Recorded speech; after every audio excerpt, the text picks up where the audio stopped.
realidad, así que ya lo dije para todos. Están todos comunicados que se está grabando. Así que en cuanto aparezca la ruedita, empezamos.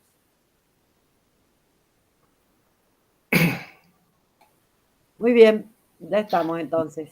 Bueno, muchísimas gracias y para mí es un gran honor poder compartir este trabajo que se ha realizado, ya lleva un año desde su publicación, si bien no ha sido en ámbito estrictamente científico, más bien lo he orientado hacia la difusión, porque considero que era importante para llegar a más gente y sobre todo aquellos que están interesados y preocupados por el recurso hídrico. A ver. Voy a tratar de compartir la presentación. Ahí está la presentación, ¿la ven? Todavía no aparece. Todavía no aparece, exactamente. Compartir acá. No me habilita. Sí, fíjate que cuando compartís pantalla te aparece, te lo muestro, sí, una pestaña, una ventana. Sí, una ventana. Ahí está, compartir, ahí está. Perfecto. Discúlpenme una vez. Yo te aviso cuando aparezca. Ahora estás presentando, ya te aviso. Ahí estamos. Ahí estamos. Bueno. Del tema que vamos a hablar, bueno, ya se dijo en la introducción.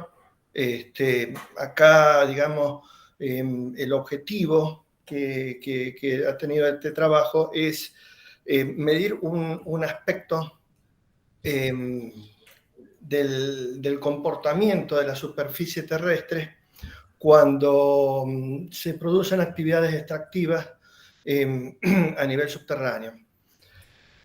Básicamente el fenómeno del que vamos a estar observando y midiendo son los ascensos y descensos de la superficie terrestre, que son conocidos como subsidencia y absidencia respectivamente. Este trabajo está, digamos, realizado en dos zonas del Valle de Tulum, que, bueno, después, más adelante van a quedar mejor definidas.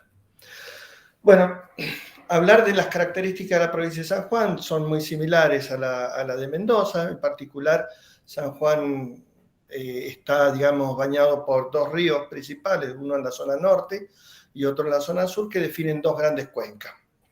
En la superficie de San Juan, el total de superficie de San Juan, solo el 2% se realiza la actividad económica y en ella se encuentra, por supuesto, el 95% de la actividad agrícola de la provincia. Es decir, que es una superficie muy pequeña en la que tiene vida, digamos, la característica de los oasis, ¿no?, de nuestra zona. Bueno, las características hídricas de la provincia de San Juan es también muy similares a la de Mendoza. Es decir, tenemos que el recurso de agua proviene principalmente de las nevadas que ocurren en la alta cordillera. Luego ese curso de agua en las épocas de hielo, que es a partir de octubre, son, digamos, captadas en grandes reservorios, como son los diques que se encuentran en el curso de los mismos. San Juan, hoy, actualmente, sobre todo en el río San Juan, hay 4 embalses, uno que está en construcción, que sería, digamos, la capacidad o la reserva hídrica. Esa agua luego es conducida a través de una red de canales y capilares que llega a las distintas explotaciones agrícolas. Para entender cómo es el recurso o el uso del agua en San Juan, bueno, estos dos gráficos que presento acá son dos publicaciones que hace el Ministerio de Minería de la provincia de San Juan. Vemos que el 91,92% del total del agua de San Juan lo lleva la actividad agrícola. Y después, en menor proporción, lo que es hidroenergético, abastecimiento de explotación, actividad minera y recreativo. Bueno, ahí en este gráfico difiero sobre todo en la participación del sector energético, porque es agua que de última va a parar a la actividad agrícola, porque no se derrama, si no es en los canales, es en los diques de aguas abajo. El Valle de Tulum, digamos, es el valle principal que tiene la provincia de San Juan, y en ella, digamos, se consume el 90% del total del agua. Luego, en los departamentos que se encuentran aguas arriba del río San Juan, su participación es menor. Bueno, evidentemente la actividad principal de San Juan están los viñedos, los olivos, las aliáceas, hortalizas, y actualmente está tomando una gran presencia el cultivo de pistacho, que ya lleva unas 4.000 hectáreas aproximadamente. Ahora, ¿cómo se mitiga esa escasez de la que por años, digamos, a partir sobre todo del año 17, ha venido mermando las precipitaciones? El recurso con el que hoy la actividad agrícola está haciendo uso es el del agua subterránea. Pero esa actividad está produciendo una sobreexplotación, lo cual está, digamos, comprometiendo el recurso a futuro.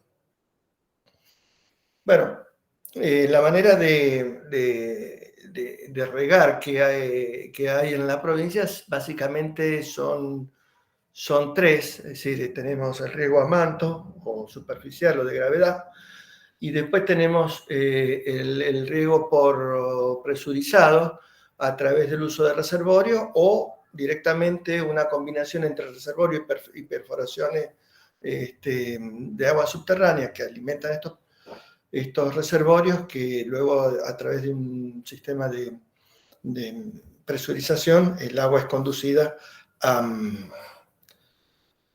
los cultivos. Bueno, veamos cuál es nuestro recurso de datos para poder hacer estas observaciones.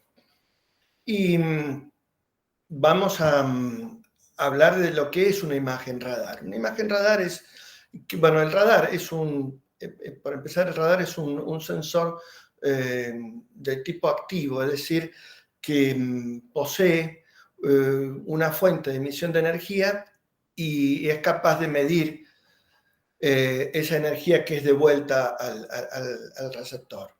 Una imagen radar registra dos aspectos de la onda electromagnética. Es una onda de radio de pequeña longitud que va, digamos que va de unos pocos centímetros, 3, 4 centímetros, a unos 15, 16 centímetros. Por supuesto que estos sensores son de frecuencia fija o de longitud de onda fija. No, una vez que se diseñan para esa frecuencia y no para otra. Uno de los aspectos que en lo que registra, digamos, el radar es la amplitud y la posición de la onda cuando llega, o sea, cuando la señal es retrodispersada. La amplitud está relacionada con la potencia de la señal cuando llega al receptor.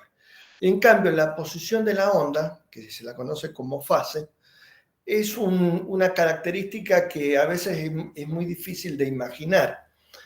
Pero yo, siempre recurro a un ejemplo. Es como si nosotros tuviéramos una rueda de bicicleta, ¿no? Pintáramos uno de los rayos, hiciéramos rodar esa rueda de bicicleta hasta el objeto que queremos observar y que recorre una determinada distancia y vuelve, vemos que la posición del rayo no es la misma que la posición en la que partió. Y entonces hay una posición diferente. Eso es un ángulo, ¿no?, que se lo conoce como fase. Entonces, ese es uno de los elementos con el que vamos a trabajar principalmente para hacer nuestras mediciones. El radar, la característica que tiene la señal de radar es que es una señal muy sensible a los pequeños cambios. No importa la distancia en que se encuentra el emisor respecto del blanco. Si nosotros emitimos una onda de radar en un instante y registramos la fase, y después en un segundo instante, que puede ser un tiempo después o días después o meses después, y en la misma posición en la que estuvimos antes volvemos a emitir una señal, volvemos a observar la fase, y si el objeto no se ha movido, deberíamos tener el mismo valor. Ahora, ¿qué pasa? Si ese objeto se mueve una magnitud tal que sea menor a la longitud de onda, fíjense que estoy hablando les dije que estábamos en onda de unos pocos centímetros, o sea, tomemos un ejemplo, digamos, de los más, digamos, un sensor de los más usados en 6 centímetros. Si yo produzco un pequeño movimiento de milímetros, la onda cuando llegue va a tener distinta posición, va a haber cambiado su posición. Entonces, la longitud de onda pasa a ser mi patrón de medida. Entonces, cualquier variación que ocurra, yo voy a poder observarla y a su vez poderla traducir en desplazamiento. Si yo hago sucesivas observaciones, ¿no?, y las voy comparando una con otra, yo voy a poder ir midiendo esos pequeños desplazamientos, integrándolos y poder, digamos, observar un desplazamiento acumulado desde el instante que inicio al instante que finalizo de la observación. Bueno, la naturaleza... ¿Qué pasa? A ver, bueno, no suele hacernos fácil, digamos, la tarea de observación, porque hay una serie de factores que de alguna manera modifican la respuesta de la señal. Y esa modificación se traduce en que hay un retardo. Un retardo es un mayor recorrido, a pesar de que la distancia no cambia. Un artefacto como la atmósfera, cuando está presente, hace como que el objeto se hubiera desplazado. Todo ese tipo de inconvenientes van a causar un ruido en la observación, en la que debo, digamos, tenerlo presente y eliminarlo o suprimirlo de la mejor manera. Otro de los factores que, bueno, esto de medir la fase en un instante y la fase en otro instante de la onda electromagnética es lo que se conoce como interferometría. Es decir, hay momentos en que las fases se me van a acoplar o se van a destruir, o sea, voy a tener valores ceros y máximos, en la que en una imagen se me va a ir traduciendo en un patrón de franjas de colores, como lo que estamos viendo en esta imagen. Este conjunto de imágenes de colores viene, digamos, pasando por una serie de procesos que me permite ir eliminando esos problemas y quedarme con lo que son los desplazamientos puros o pequeños desplazamientos que son los que voy a ir registrando en mis observaciones. Acá tenemos, por ejemplo, la topografía, es un elemento que me va a enmascarar el movimiento, la atmósfera, y bueno, haciendo operaciones matemáticas, voy a poder, digamos, llegar a lo que es el pequeño desplazamiento, que es el que me interesa registrar en toda la imagen. Ahora, ¿cómo trabajamos estas imágenes? Estas imágenes se trabajan de a pares. Es decir, yo no puedo desde una imagen hacer una observación de la fase, porque la fase de por sí no me aporta información. Lo que sí me aporta es la diferencia, es decir, la comparación en dos instantes distintos. Entonces, existen varias maneras de poder conectar las imágenes de los distintos instantes, ¿sí? Que es lo que se conoce como configuración estrella, que es lo que estamos viendo acá en esta imagen. Es decir, tomo una imagen de referencia. Perdón, Emilio, te hago una interrupción porque hay gente que no puede entrar. Tengo como a 10 personas, así que te pido que hagamos unos 5 minutos que estoy hablando a tecnología, a ver por qué no los puedo ingresar. Sí. 5 minutos. Sí. Bueno, damos un recreo. Bueno.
Dos minutos más que están tratando de solucionarlo. Ha habido un problema de habilitación. 1 minuto.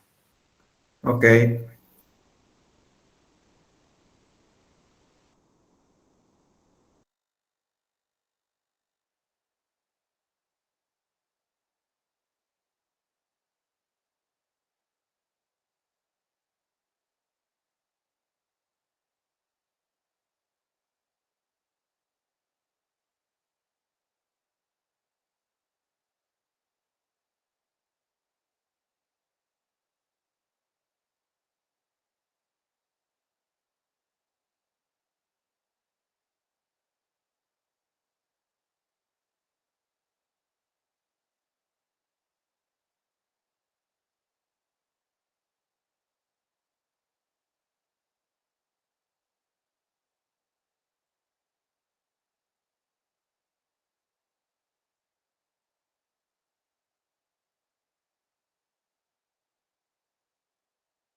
Ahora está ingresando una persona de tecnología. A ver, Georgina se está uniendo por la facultad.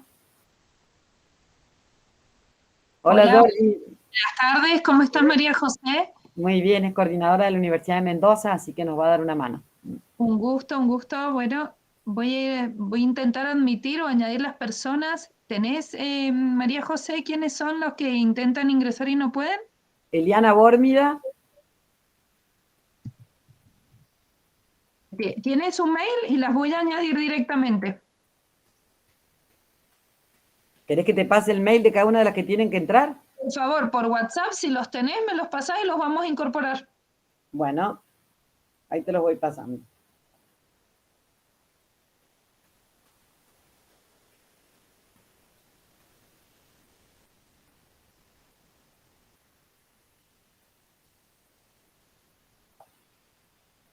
Espérate, porque son varias.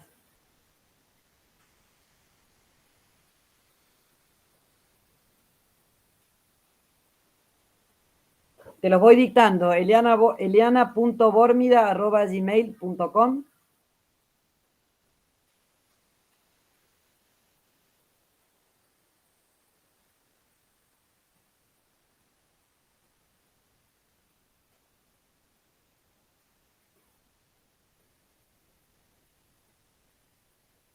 Le debe haber recibido la invitación, Eliana, debería poder incorporarse. Por favor, Roberto, ¿podés avisar en el WhatsApp que les está llegando por mail? Porque no puedo hacer todo al mismo tiempo. Te doy otra, Georgina. Sí. jblargagarjulo Sí. @gmail.com.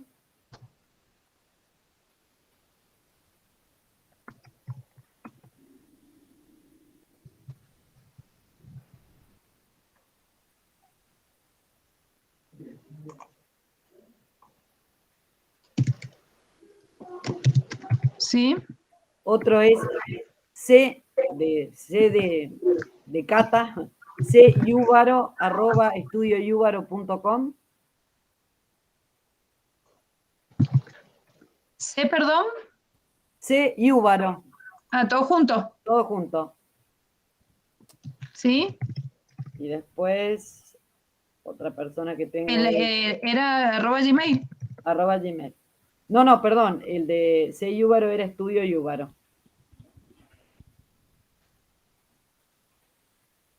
Es @estudioyubaro.com, todo junto. Bien. Ahora te doy el otro, son varios. ¿Han podido ingresar? No han podido ingresar, dicen que no les doy permiso. Pero todos los demás entraron, por eso me llama la A atención. ver. Aurelio.cesto, con S, cesto, @gmail.com.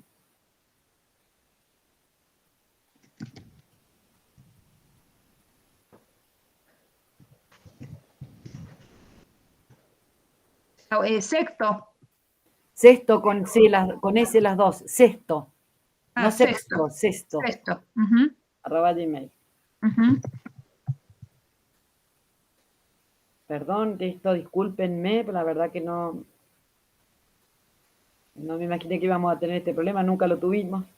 Sí, sí, adelante. chichibarbeito@gmail.com.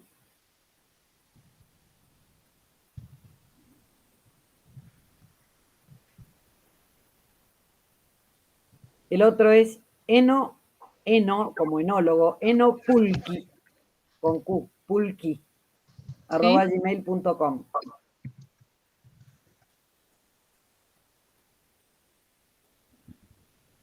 Perdón, Emilio, todo esto y el resto de los que están escuchando.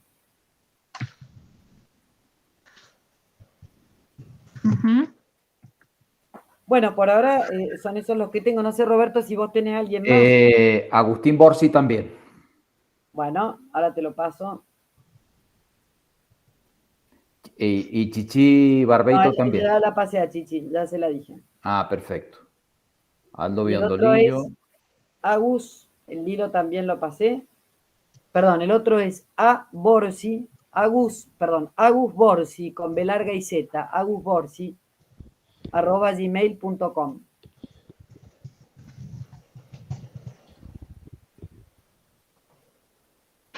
Bueno, habían sido enviadas todas las invitaciones, deberían aceptarlas y poder ingresar. Bueno, gracias, Georgina. Vamos a seguir Cualquier con la cosa, conferencia. avísame. Ujú. Dale, muchísimas Bárbaro. gracias. No de nada, hasta luego. Bueno, no sé qué te parece, Roberto. Esperamos Sí. un minuto más y a ver si Esperemos un ingresan. minuto. Esperemos un minuto.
No.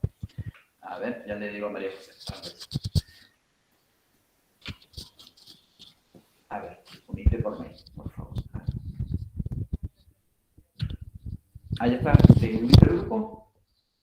¿Te dio permiso? Ah, dame un segundo. Gracias. María José, no, sigue el problema, ¿eh? No se pueden unir. Ah, ahí apareció Chichi. Sí, El sí, hilo sí. no puede. Ahora se van a poder unir por el mail. Ya está, yo ya pude entrar Por el Gracias. mail, sí, por el mail. por el mail.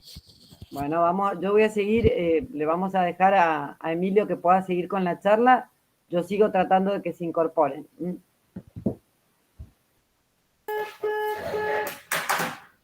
Por mí no hay problema. Si necesitan esperar un poco, bueno, quedo a disposición de ustedes. Sí, no, son por lo menos 2 minutos más a ver qué pasa. Yo estoy añadiendo a las personas también por mail, pero hay un tema que no puedo manejar. Digo. Está bien, cuando ustedes me digan, yo continúo. Dale, muchas gracias, Emilio. Gracias. O empiezo de nuevo para los que no. Sí. Perdona al resto que ya está conectado, que no, que los hacemos esperar. Un segundo. Quedan Ahí esperando. se unió Julieta también, o sea que evidentemente se están pudiendo unir.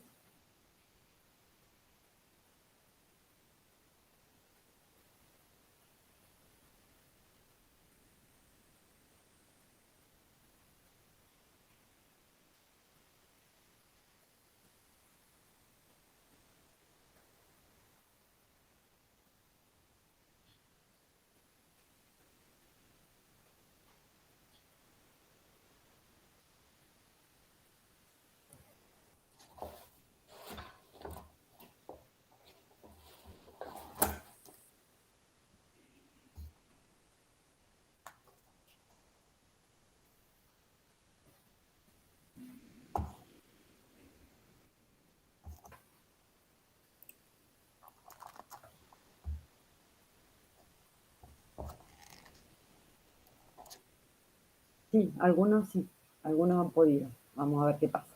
Muchas gracias, Jordi.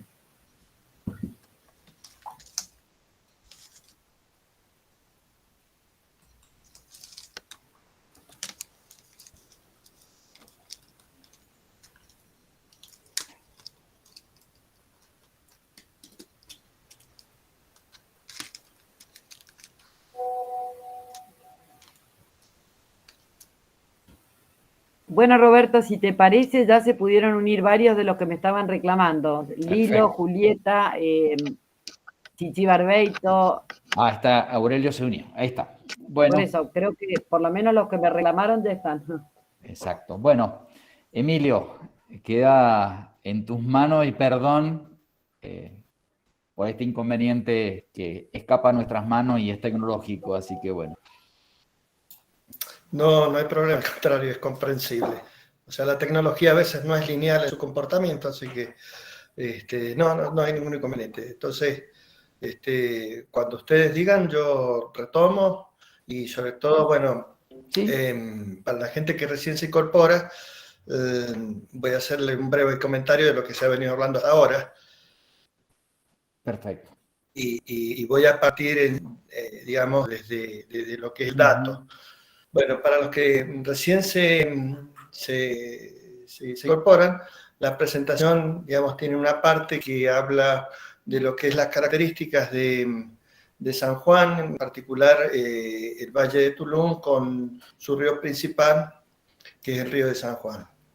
Habíamos hablado de cómo es el uso del agua y cómo era el manejo del agua en la provincia. Una de las cosas que quisiera agregar es que la cuenca hidrográfica, sobre todo lo que es la cuenca subterránea, en el Valle de Tulum está considerada como una de las cuencas más dinámicas en el mundo, puesto que responde muy rápido a los cambios.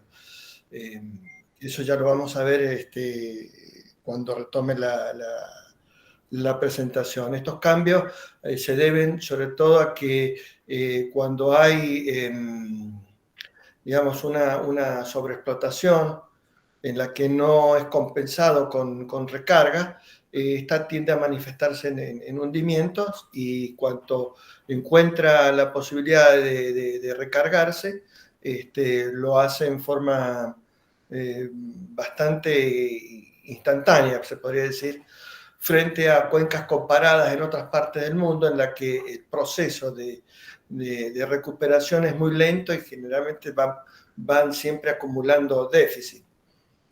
El ejemplo más sobresaliente de ese tipo de cuenca es la cuenca central de California, la de San Joaquín, donde es una de las pocas cuencas del mundo en la que se ha hecho un registro muy minucioso de la subsidencia, registros que parten desde el año 1932 aproximadamente, y lleva a la fecha acumulado descensos del orden de los 9 metros.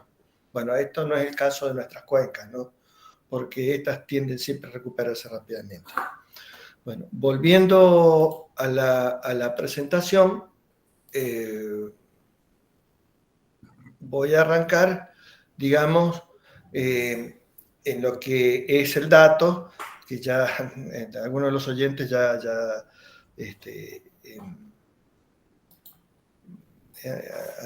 han escuchado, pero bueno, lo voy a repetir para que los nuevos que se incorporen entiendan qué es lo que, digamos, qué observable o es lo que se utiliza para este tipo de mediciones. El observable es la fase de la onda electromagnética, la onda que emite el radar. El radar es un sensor activo, es decir, lleva su propia fuente de energía que la emite y además recibe o mide la señal retrodispersada o dispersada por los objetos de la superficie. La fase es un indicador de la posición de la onda electromagnética que llega al sensor, está relacionada con la distancia que recorre. Había dicho hace un rato que esto lo podríamos ver como si tuviéramos una rueda de bicicleta que pintamos un rayo, conocemos la posición de partida, la hacemos recorrer hasta el objeto, recorre esa distancia, vuelve, cuando vuelve la posición del rayo tiene otra. Ese ángulo es lo que se conoce como fase.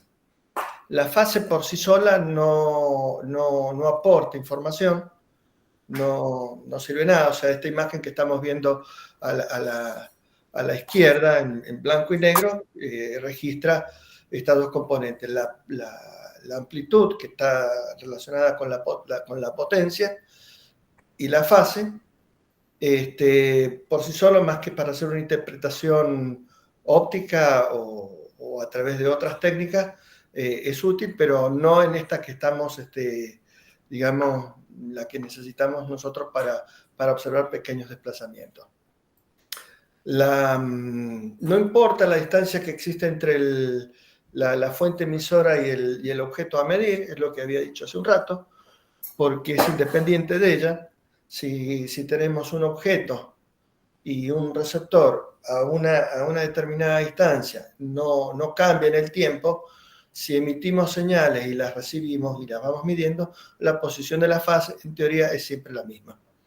Ahora, si ese objeto por alguna razón se desplaza un valor tal que sea inferior a la longitud de onda, ese pequeño desplazamiento va a ser registrado por el sensor. Por eso es que el radar es muy sensible a los cambios. La forma de poder medir estos desplazamientos es hacer mediciones sucesivas entre un instante y otro, y registrar esos pequeños desplazamientos y acumularlos para integrarlos después en un desplazamiento acumulado que representa el movimiento desde el inicio de la observación hasta el final de la observación. Bueno, la figura acá muestra dos casos, que es el hundimiento o la deformación de la superficie, cómo cambia el camino que recorre la onda. Y a través de la sucesiva información de la fase o de la diferencia de fase, que es lo que es la base de la interferometría. Cuando hablamos de interferometría, hablamos de diferencias de fase.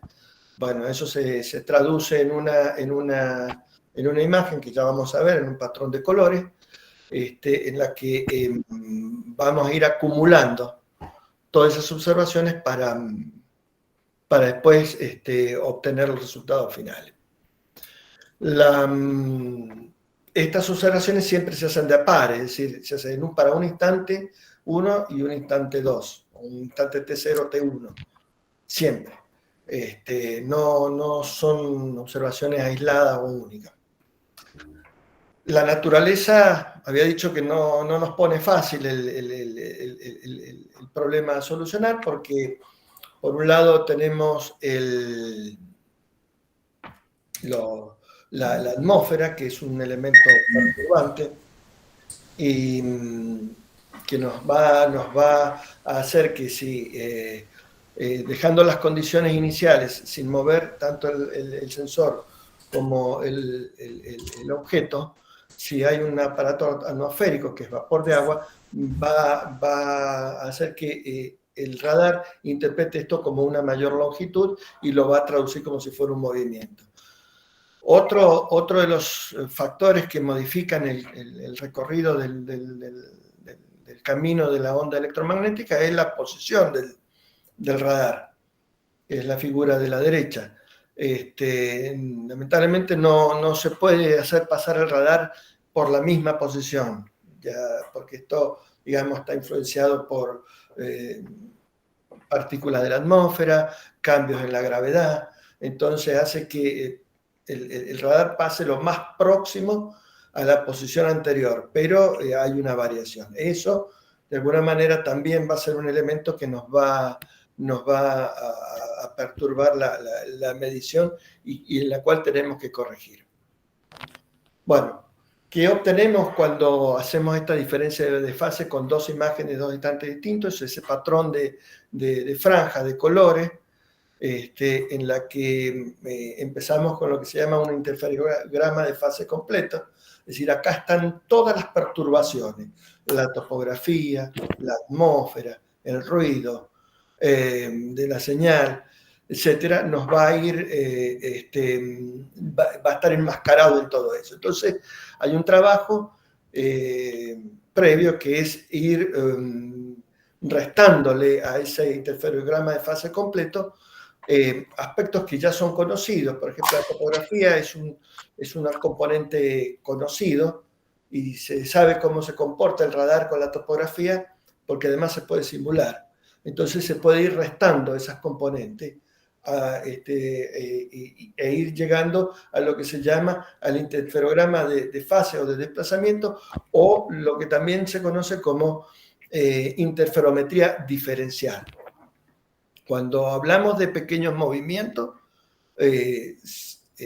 hablamos siempre de la técnica de procesamiento de interferogramas diferenciales. Si vamos a hacer modelaciones de superficie, nos quedamos con el interferograma simple, que serían los dos primeros de arriba. Ahora, ¿cómo apareamos las imágenes? Bueno, hay básicamente dos maneras de hacerlo. Una de las técnicas es tomar una imagen de referencia, que se conoce como imagen maestra, y sobre ella, digamos, se vinculan con segmentos. Esos segmentos, digamos, se traducen en interferogramas, que es lo que vimos anteriormente. Entonces, tomando una imagen que generalmente es central, se va haciendo esas diferencias con respecto a todos los puntos o todas las imágenes que nosotros vemos. Tenemos por un lado la fecha y por el otro lado tenemos la separación del sensor respecto de la imagen maestra. ¿Cuánto se desplaza? Vemos que hay variaciones entre de 0 a varios metros, 100, 200 metros. Es decir, que el sensor, digamos, tiene su máximo apartamiento de su posición original del orden de los 100, 200 metros. Esa técnica se la conoce como técnica de dispersores permanentes o interferometría de dispersores permanentes. Es una técnica que se usa principalmente para la observación de pequeños movimientos de obras de infraestructura, edificios, puentes, embalses, que son elementos creados por el hombre y que duran o permanecen mucho tiempo y que no son afectados. Digamos, la señal del radar no es degradada por el paso del tiempo debido a cambios. Otra manera de poder aparear estas imágenes es a través de un esquema de red o de triángulos. Entonces, aquellas observaciones que son muy desfavorables las podemos aprovechar. Muy desfavorables me refiero a que si el apartamiento es muy grande, como vimos en el caso anterior, me va a producir una observación de bajo peso. En cambio, usando este esquema de triángulo, puedo aprovechar esa observación e ir integrándola, digamos, desde el inicio hasta el fin del periodo de observación. Al igual que el caso anterior, cada segmento representa un interferograma y cada punto una imagen. Este tipo de arreglo o de conexiones interferométricas se usa particularmente para objetos naturales, como ser rocas sobre la superficie, o algunas estructuras que con el tiempo, digamos, van cambiando y por lo tanto en un periodo largo de tiempo la señal del radar se corrompe. Entonces, usando este artilugio, digamos, podemos aprovechar a ese elemento que va cambiando en el tiempo y seguir observándolo. Esta es una técnica que se la conoce como cuasi dispersores permanentes, pero, digamos, y toda la variedad de técnicas de interferometría diferencial versan entre estos dos extremos, el triángulo y esta composición triangular, y la otra que es una composición de estrella. Bueno, vamos a los resultados. Acá, este es un área que abarca la zona norte del acuífero de Tulum, o una parte de la zona norte que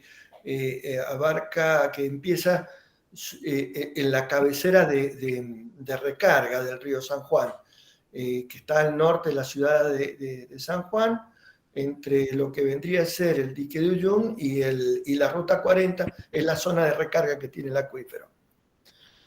Ahora, Hace años que el acuífero no recibe aporte del río. Desde el año 2007 aproximadamente no se derrama agua sobre el río para producir la recarga. Ahora, ¿cómo es que se recarga el acuífero de Tulum en esta zona? Y parte lo hace por el manejo del riego superficial.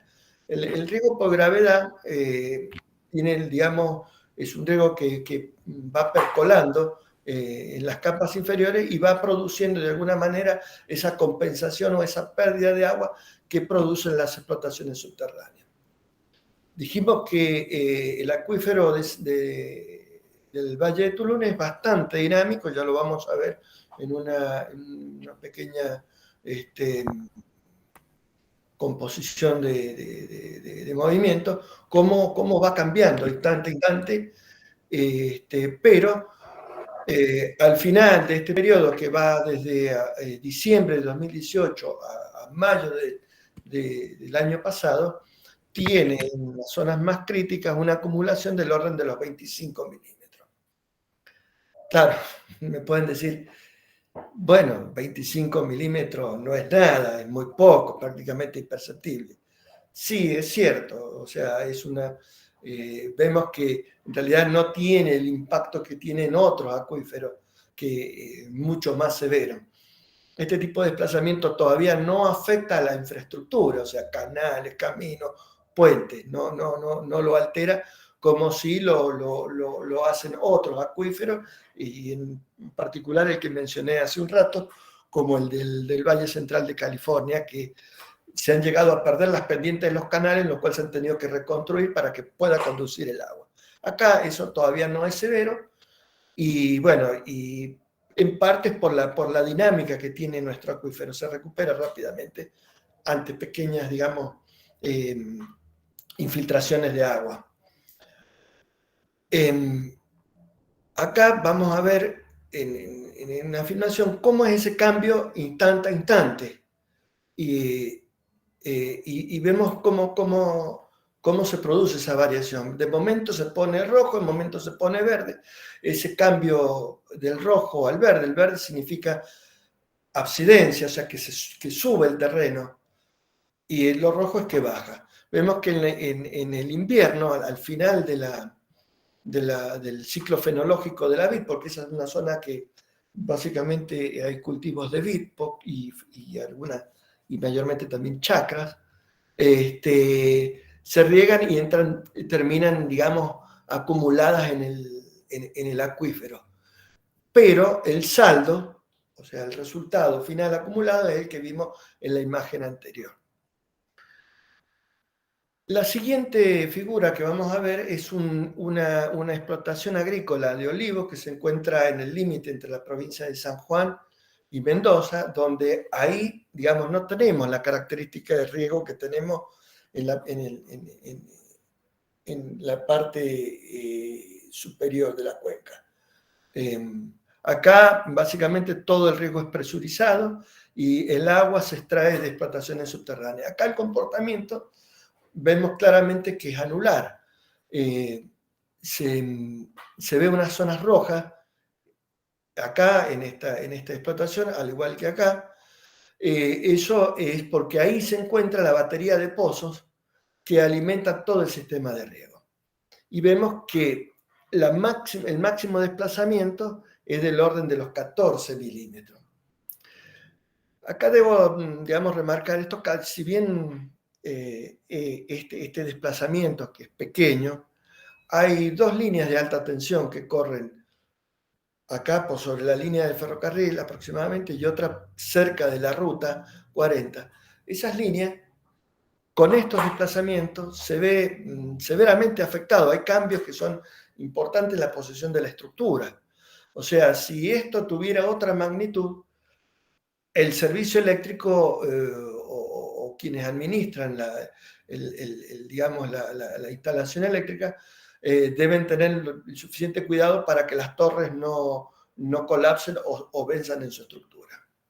Bueno, con esto yo, digamos, he dado un pantallazo a lo que es la aplicación de esta técnica para conocer cuáles son las consecuencias que produce la explotación de un fluido como es el agua subterránea. Digamos, este trabajo para la región, sobre todo para San Juan, ha sido bastante inédito porque no se había hecho anteriormente y por lo tanto conocer, digamos, poder determinar valores.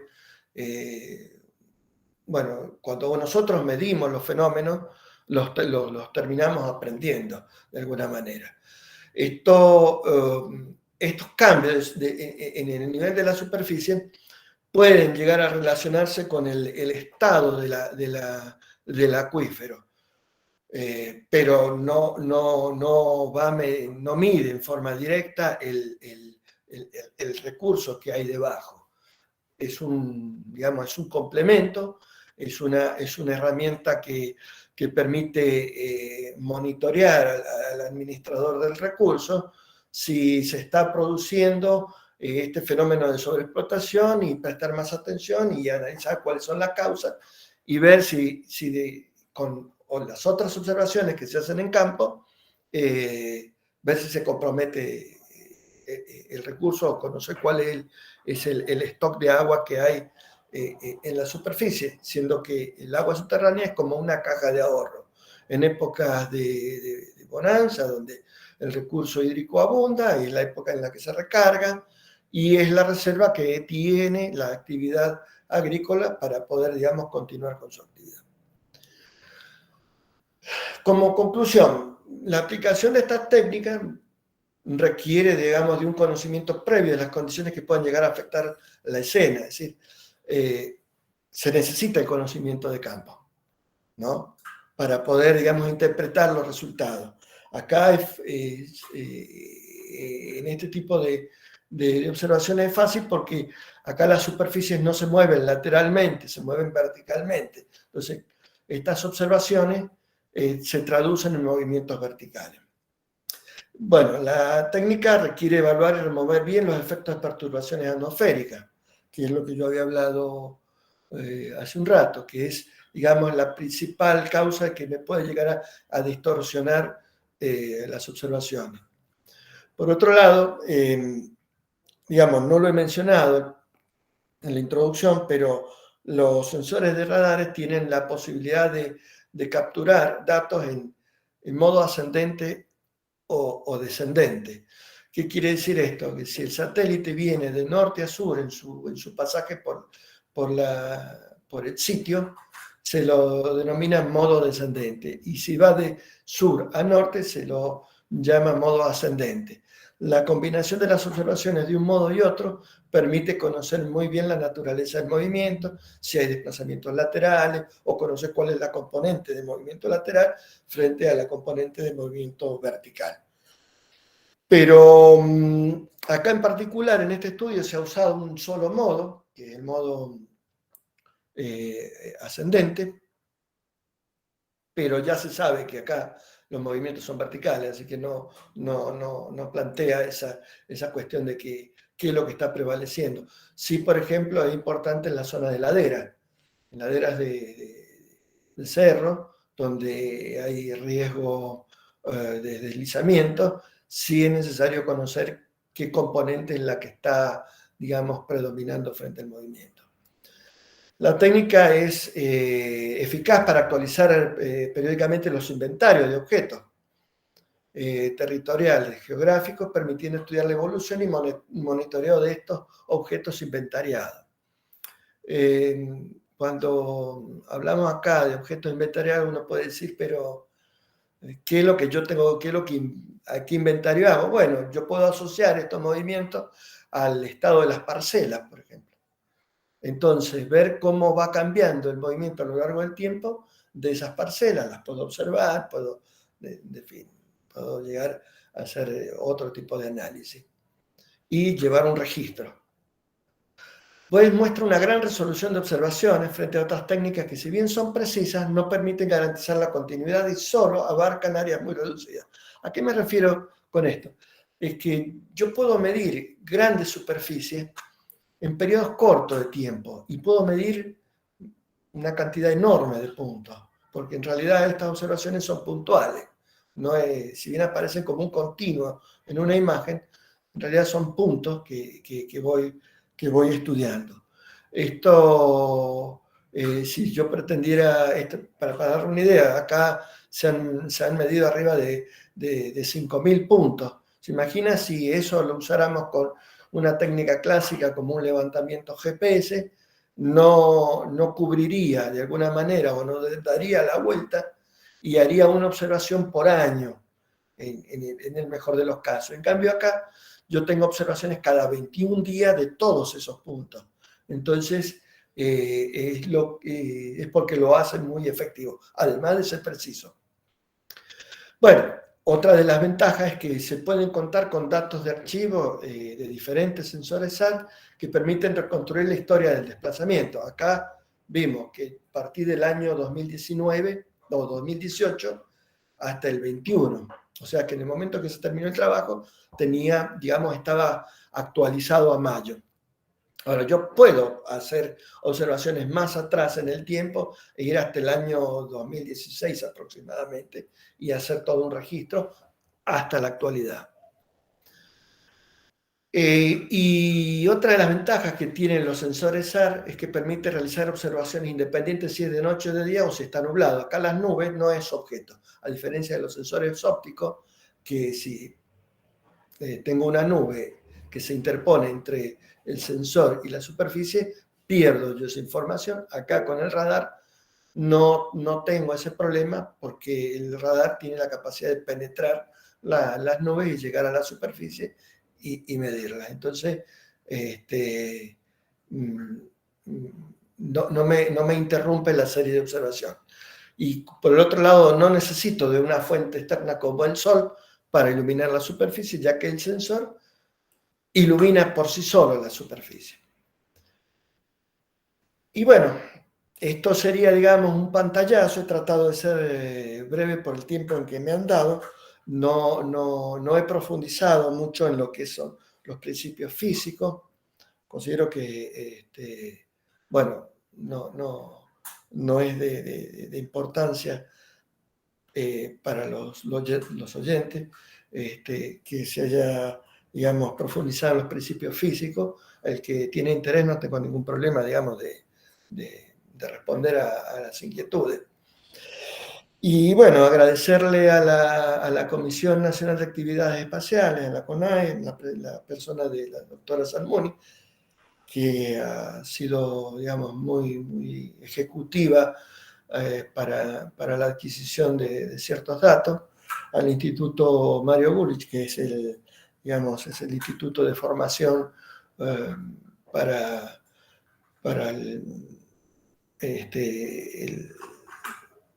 digamos, formación de profesionales y capacitación de recursos humanos en las técnicas de teledetección, en el uso de satélite.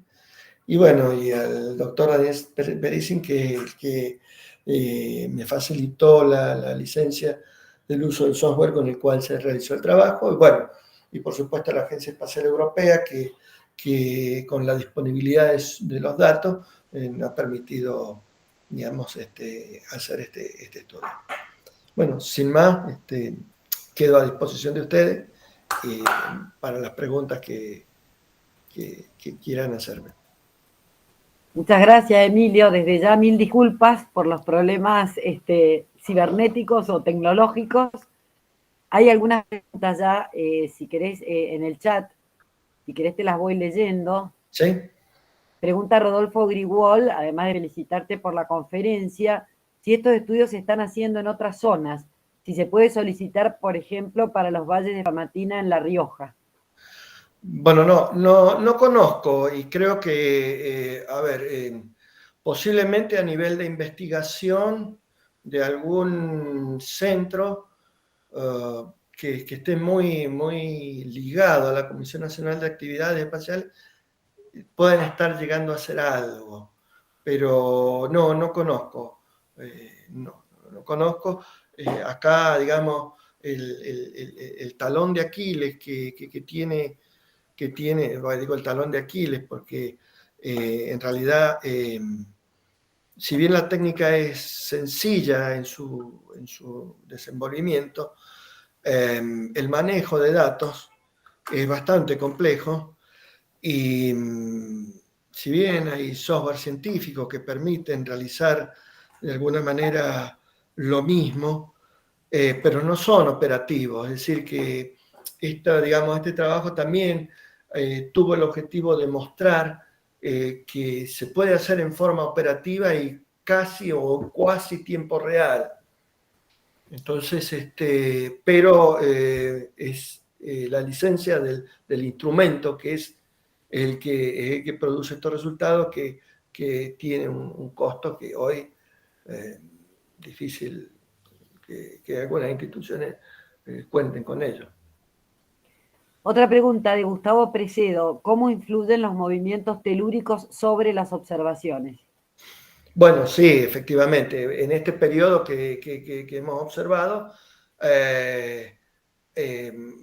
no ha habido, salvo el terremoto de enero del 2021, que no ha afectado en particular la zona del valle de Tulum, salvo algunas casas que se han caído. Su movimiento no ha habido, no ha podido ser observado, sobre todo en lo que es en la ciudad.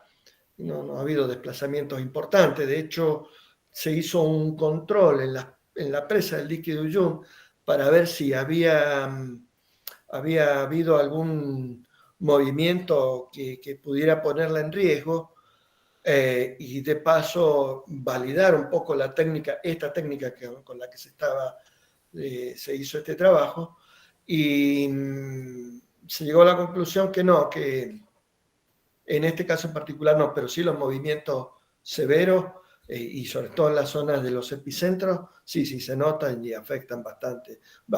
Pensemos que el radar es muy sensible, estamos midiendo milímetros, así que cualquier movimiento de ese orden o un poquito superior lo estamos detectando. Lo que pasa es que son muy focalizados.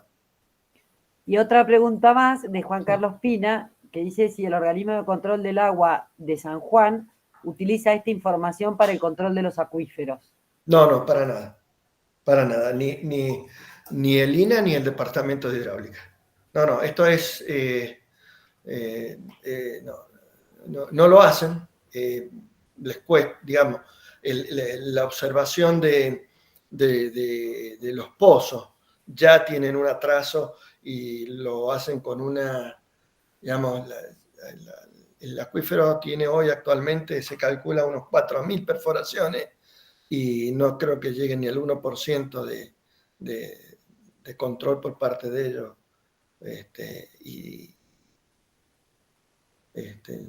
En fin, no lo hacen en forma periódica. Solamente esta necesidad de urgencia y de conocer se han tomado, digamos, este año se han realizado campañas,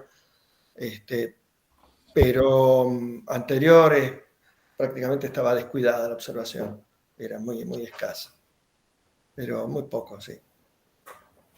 Por eso es que, digamos, este recurso que yo presento, de alguna manera, si bien no permite conocer el nivel de agua del acuífero, podemos ver si realmente lo estamos sobreexplotando o no. Entonces, podríamos focalizar en esos lugares a partir de ese movimiento, cómo está el acuífero, y haciendo observaciones comparativas. Bueno, no tengo más preguntas en el chat, pero si alguno quiere preguntar, habilite el micrófono y pregunte con toda paz. O sea, no... Estas están todas en el chat. No sé si hay más preguntas. Sí, Emilio, yo personalmente contabas el tema de California, el caso de California. Evidente que otros países están aplicando esta tecnología o ya la han desarrollado y mapean, digamos. Bueno, sí se está aplicando, por ejemplo, en observación en las ciudades, sobre todo el este asiático, sus ciudades principales como Hong Kong, Kuala Lumpur, son ciudades que están siendo observadas con esta tecnología porque ellos tienen un problema de subsidencia grave al estar cerca del mar. La sobreexplotación o la extracción de agua para consumo humano produce problemas en las estructuras. Entonces, ahí sí que ellos hacen un estudio sistemático. Otro lugar donde he visto bastantes trabajos a nivel de investigación científica, no como algo sistemático, es la Ciudad de México. Ciudad de México también es afectada por la subsidencia, y sí, ahí se aplica, cada tanto suelen aparecer algunos papers de las observaciones, y en otros lugares son los desiertos, digamos, los oasis de Irán. También, digamos, se hacen algunos trabajos, pero en general, salvo lo que se hace en Asia, no he visto, por lo menos no me ha llegado a mi conocimiento, observaciones sistemáticas, digamos, de que esté implementado un sistema de monitoreo donde se emiten alarmas y se pueda digamos, actuar en consecuencia. También hay un comentario de Aldo Biondolí. Yo no sé, Aldo, si lo querés hacer o yo lo leo. Si lo querés hacer, habilita el micrófono. Aldo. Si no, yo lo leo. Aldo comenta que esta técnica puede ser utilizada para optimizar el uso conjunto de agua superficial y subterránea a mediano y largo plazo. Bueno, sí, por supuesto, esto es complementario, todo es complementario aquí. Lo que sí va a permitir, por ejemplo, en la época en la que se usa mucho el agua superficial, ver cómo va respondiendo el acuífero frente a la infiltración que pueda haber superficial, o tomar decisiones como decir, bueno, se inicia una etapa de recarga y se abren las compuertas y hacer que el agua escurra por el cauce del río para que se produzcan las infiltraciones. Un caso, digamos, muy notable que ha pasado acá en San Juan, allá en el año 2007, que fue la última vez que se abrieron las compuertas del dique del dique de Uyun para producir la infiltración en la recarga del acuífero. Fue notable porque ni bien abrieron las compuertas, el agua, digamos, se infiltró toda en un tramo de 5 kilómetros. No saturó. O sea, empezó, digamos, a percolar y nunca saturó, y pudo el agua continuar su curso. Y eso, digamos, es un indicador del nivel de falta de agua que tiene el acuífero, porque en épocas normales, o cuando era normal, el río, digamos, llegaba a escurrir y hasta unos 30, 40 kilómetros. Hoy no lo hizo en 5 kilómetros, bueno, por lo menos en esa fecha. Menos, supongo que lo hará ahora si se tomara la decisión de hacerlo. Aunque, digamos, si bien los pronósticos de agua para este año fueron bastante pesimistas al inicio, íbamos a tener una reducción del 70% aproximadamente del valor normal de escurrimiento del río. Hoy las nevadas que se han registrado, digamos, han mejorado esa situación, pero bueno, no vamos a conocer su verdadero efecto hasta que no se produzcan los deshielo, y además hay un efecto como de esponja. Digamos, primero las cuencas superiores son las que van a tratar de saturarse para que después el agua empiece a escurrir por el río. Y eso me ha tocado a mí este año en la campaña de verano, cuando anduve por la cordillera a ver el grado de severidad que tiene la sequía. Lugares donde hay vergel, grandes vegas, pero unos humedales enormes, encontrando, digamos, seco, y eso se manifestó porque había hecho yo un trabajo sobre unos cuerpos criogénicos, que son los glaciares de escombros, intentando, digamos, por un trabajo de investigación en el que participé, era detectar que el nivel de movimiento de estos cuerpos criogénicos, porque cuando tienen presencia de agua empiezan a reptar y tienen un movimiento lento porque hay mucha masa sólida mezclada con agua. Y el nivel de movimiento que yo veía en esos cuerpos era muy similar a los niveles de desplazamiento que observaba en los fondos de valle.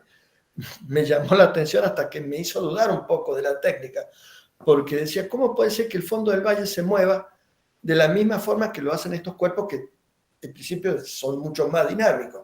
Y la respuesta la encontré porque estos valles se estaban secando, entonces se estaba produciendo una gran subsidencia que, digamos, se puso de manifiesto en la aplicación de la observación a través de estas técnicas. Bueno, no sé, en el chat no tengo más preguntas, salvo, bueno, después te las paso, Emilio, todas las felicitaciones y agradecimientos de los que te estamos escuchando. No sé si alguien más quiere preguntar. Roberto, ¿vos querés decir algo? No, bueno, yo quiero cerrar. La verdad que, Emilio, brillante tu exposición. Pido disculpas por el fallo técnico. La verdad que nos ilustraste de un método, de una tecnología a usar para poder, digamos, medir, diagnosticar. Y la verdad que nos alegra que alguien se haya puesto con tu capacidad a monitorear el recurso hídrico, ¿no? Cómo cambia la superficie por la extracción del agua subterránea, ¿no? Para nosotros que es una preocupación, como toda zona de desierto que vivimos, el cuidado del recurso y el diagnóstico de este insumo tan vital para la subsistencia de nuestra sociedad. Así que bueno, sin lugar, quiero agradecerte tu amabilidad de prestarte, de habernos instruido a la academia de estas novedades, de esta investigación que has realizado y felicitarte nuevamente por ese trabajo. Y desde nuestra academia, las puertas están abiertas para comunicar todas tus investigaciones. Así que bueno, muchas gracias, Emilio, ¿no? Y de parte de todos nuestros académicos y nuestro público. Bueno, el agradecimiento es mío que me hayan permitido, digamos, acercarle este trabajo. Quisiera agregar, digamos, algo más respecto de lo que, digamos, el potencial que presenta, digamos, las imágenes radares y digamos, y el privilegio que de alguna manera tiene la Argentina de contar con 2 satélites de banda L, que es una onda larga que permite la penetración de la vegetación. La vegetación es un problema en la teledetección para muchos casos, para otras no, pero en este caso el conocer el estado del suelo es muy importante. Si bien no es mi disciplina o por la cual yo me he formado estos años, el radar tiene un potencial muy importante, que es la medición de la humedad del suelo, que eso es una información que se puede sistematizar. De hecho, la zona de la pampa húmeda ya lo tiene en forma sistemática.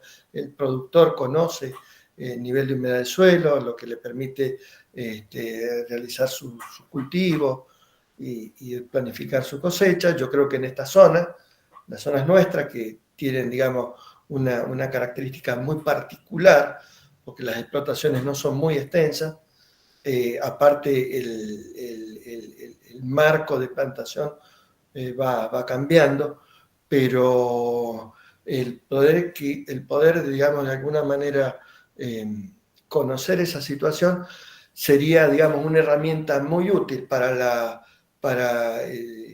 planificación y la organización de los sistemas de riego. Pero bueno, ese es un tema que es interesante, pero bueno, yo no tengo la formación para poderlo, digamos, Igual son todos desafíos que se nos van presentando, y ahora sí, con el sí, tema del cambio climático, la retracción de los glaciares, la contaminación de los acuíferos cerrados, sí, tener todas estas técnicas y no usarlas me parece tremendo, pero bueno, sí, también por hay un supuesto. tema económico y Y bueno, todo eso de alguna manera impacta en el comportamiento de la sociedad, que son las que generan, digamos, esta escasez de recursos son las que generan los conflictos. exactamente. Si bien nosotros, digamos, no hemos tenido grandes conflictos, pero en San Juan, en algunos lugares, en donde el año pasado han habido situaciones bastante complejas entre regantes en que se han enfrentado. Por el robo de agua, por la escasez de recursos, en fin. Esto conlleva siempre a situaciones muy, muy extremas, pero bueno, digo, por suerte este año creeríamos que esto, si bien no va a ser un punto de inflexión, digamos, va a aliviar la situación con respecto al año pasado. Bueno, y desde ya, por supuesto, mi agradecimiento a todos, el tiempo que han dispensado en escucharme, y bueno, quedo a disposición de ustedes para que en el futuro, bueno, quieran, digamos, cuenten conmigo para de alguna manera poder aportar en la medida de mis posibilidades, poderles aportar a ustedes novedades, en fin. Muchas Bueno. gracias. Muchas gracias.